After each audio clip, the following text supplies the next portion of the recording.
Said Badwan, tenemos un chat. No voy a decir mucho porque sé que no se puede decir, que tú tienes firmado un contrato con Shark Tank, pero lo que nos mandaste de información a ese consejo, la verdad es que me dio un orgullo lo que has hecho, todo lo que has construido, cómo te has sacado adelante. Y Said, deseo que seas profundamente reconocido en el mundo entero como lo eres en Rusia, en Londres y que nos falta México, porque aquí todavía dicen, ay, ¿quién será el hombre robot? No, síganlo y vean qué pedazo de ser humano es este chavo, Said Badwan, y lo que él ha dado a México. Hoy el tema, cuando los científicos nos mintieron. Ay, no me digas eso, cuéntanos, por favor. Ser, qué bonita eres. Muchas gracias por tus palabras. De veras que lo aprecio muchísimo. Y sí, hay un montón de info y ya en unos días que esté todo en línea, pues ya podremos platicar más de eso, Eso. del tema de Sony. Y pues sí, justamente hoy te voy a contar de un tema que pues saca mucho de onda, porque todos tenemos esta idea de que quién es confiable, ¿no? En estadísticas, encuestas, etcétera. Al parecer, lo que nos hace pensar que una persona sea confiable es que usa una bata blanca. Es muy curioso, hay un montón de experimentos psicológicos al respecto de cómo se le hace caso a las personas y se hace lo que dicen simplemente porque traen una bata blanca. Y aplica tal vez para médicos y aplica tal vez por añadidura para muchos científicos. Generalmente, lo interesante de la ciencia es que no admite errores. La ciencia simplemente es, y por eso consideramos que podemos confiar en los científicos, porque en realidad todo lo que digan tienen que demostrarlo, ¿no? Sabemos que 2 más 2 es 4 y pues no hay forma de darle la vuelta, ¿no? Y eso se puede verificar y otro científico puede ver y decir, ¿esto es cierto? No, esto no es cierto. Pero ¿qué pasa? ¿Cuál es el mecanismo o cómo se evalúa si un científico está diciendo la verdad hoy día? Hay lo que se llama las revistas científicas arbitradas. Una revista científica arbitrada es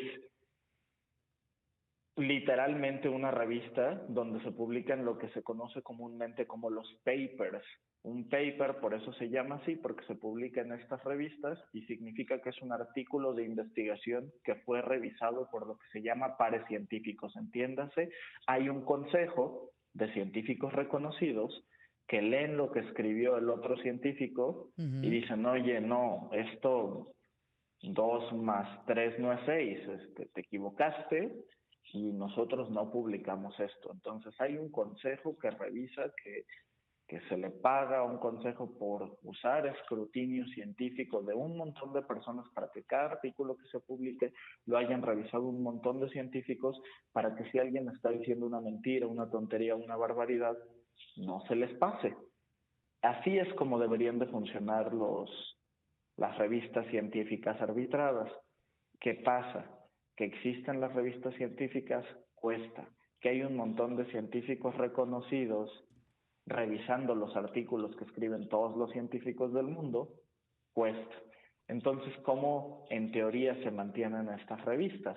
Pues bueno, al científico que quiere publicar, supongamos que yo quiero publicar en Nature o en The Lancet, pues tengo que pagar ¿Cómo? una cuota para poder publicar en uno de estos medios científicos.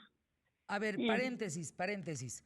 ¿La cuota es por publicación o pago una cuota anual dependiendo de las publicaciones que yo quiera no enviar? es por publicación, Fer. ¿Qué cosa estás Cada que te diciendo, publican Said? un artículo hay que pagar. Y luego, cada que un científico del mundo quiera revisar lo que tú publicaste, no te tiene que pagar a ti, le tiene que pagar a la revista. Entonces, ganan dinero de los dos lados. Uno, de la gente que paga por publicar y dos, de la gente que paga por leer. Entonces las universidades, por ejemplo la UNAM, paga un montón de dinero anualmente porque los alumnos puedan tener acceso a estas bases científicas de diferentes revistas y le paga a cada una cuota anual y así casi todas las universidades del mundo y etcétera. Entonces así es como funcionan las revistas científicas No, no, arbitradas. no. ¿Qué más pasa? ya varios científicos que se quejan de esto y que no les gusta cómo funciona el sistema, Claro. se han inventado artículos que dicen sendas barbaridades, que están firmados por personajes como Lisa Simpson, o que intentan meter entre el consejo de los revisores a personas como su perro, poniéndole un nombre e inventando un currículum, y lo han logrado. A ver, no, Entonces, ¿estás no hablando en falla. serio, Said? A ver. Estoy ¿Estás hablando muy diciendo en que, serio, pero ¿por qué te voy a venir a contar wow, mentiras? porque esto es un mundo desconocido para muchos de nosotros? ¿Cómo que, o sea, lo firma Lisa Simpson o lo puede firmar Bart Simpson o lo puede Exacto. firmar su perro? Y así aprobaron Wow. en ciertas revistas, algunas hasta incluso reconocidas en general en revistas de más dudosa calidad, estos artículos. En algunos incluso aceptaron en el miembro del consejo de revisores, este caso del perro, fue alguien que se inventaron a una persona y empezaron a mandar los currículums a ver dónde los aceptaban en el consejo de revisores, ¿no? Y en algunos casos hasta pasaron varios de los filtros. Entonces, es una cosa muy importante. Hombre, Y finalmente nos lleva a que si se cometen todos estos errores por verdadero error, verdadera equivocación, imagínate los errores que no son tan ficticios.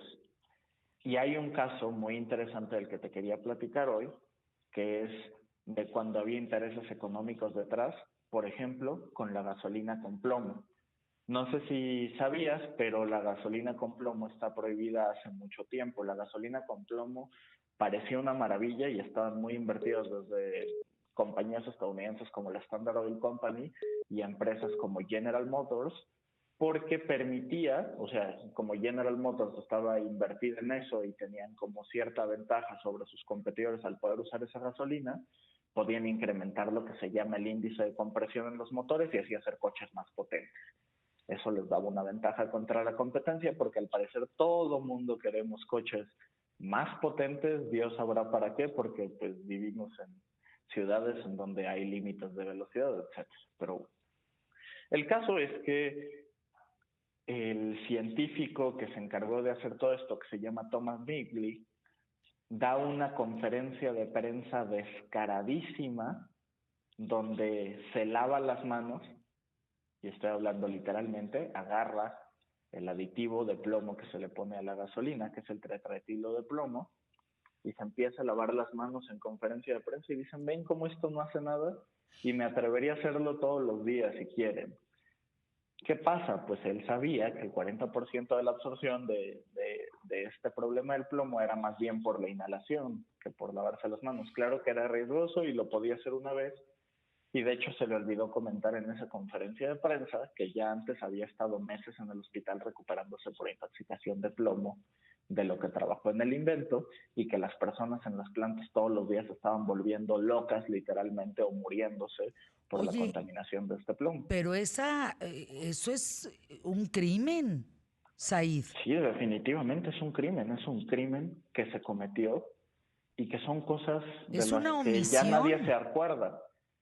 Es negligencia a sabiendas del problema, ¿no? Entonces, definitivamente había un montón de intereses económicos por detrás. Y esas cosas siguen ocurriendo hoy día, ¿no? Por ejemplo, yo considero que los transgénicos son una tecnología maravillosa y que puede acabar con el hambre en el mundo, pero yo recuerdo hasta incluso una vez en el programa que vinieron unos caballeros ¿Te a acuerdas que por hablar poco nos lincharon? de otras maravillas porque siempre hay intereses de mercadotecnia y relaciones públicas de grandes empresas detrás, que por ejemplo yo creo que los transgénicos son buenos, que es lo que ellos iban a vender, por ejemplo, pero también hay otras cosas que no tienen sentido, ¿no? Como en el tema de los etiquetados, la propiedad intelectual y cómo intentaban criminalizar. Yo recuerdo, ¿no? Que te decían a ti así como de, pues es que sería tu obligación saber y decidir antes no sé qué, o sea, como echándole la culpa a las personas. Y hay cosas que no se podían evitar, como lo del plomo, por ejemplo, que, y esto es bien curioso, cuando finalmente Alice Hamilton, que era una científica que fue la heroína que se encargó de frenar todo esto, de hablar y de hablar y de hablar con los congresistas, etcétera, hasta que prohibieron la gasolina con plomo en Estados Unidos, ¿Sabes qué pasó, Fer? Se hicieron estudios porque por mucho tiempo intentaban pasarle esto así de no importa que lo huelas, o sea, no importa que se use en la gasolina y que esté en el aire. Por lo que los niños, que son los que son más susceptibles a enfermarse por contaminación de plomo, se están enfermando, es porque está en la pintura de las casas y en los juguetes, y prohibieron eso. Y resulta ser que no, que cuando finalmente prohibieron la gasolina, bajó el crimen y los niños se curaron. Entonces, pues lo dejamos para otro Lo día. Más dejamos para, información. sí, por favor, más información en @elhombrerobot, ¿es correcto? Sí, en las redes sociales, @el Wow. hombre robot, vamos a estar subiendo seguramente una infografía o algunos No, posts no, al no, qué respecto del bárbaro. tema. No, yo Y te hay otro sigo, montón de cosas que vale que la ya pena. contaremos el próximo programa. Yo creo que ahora sí le seguimos Gracias, con Aid. el tema, Fer. Spot QTF.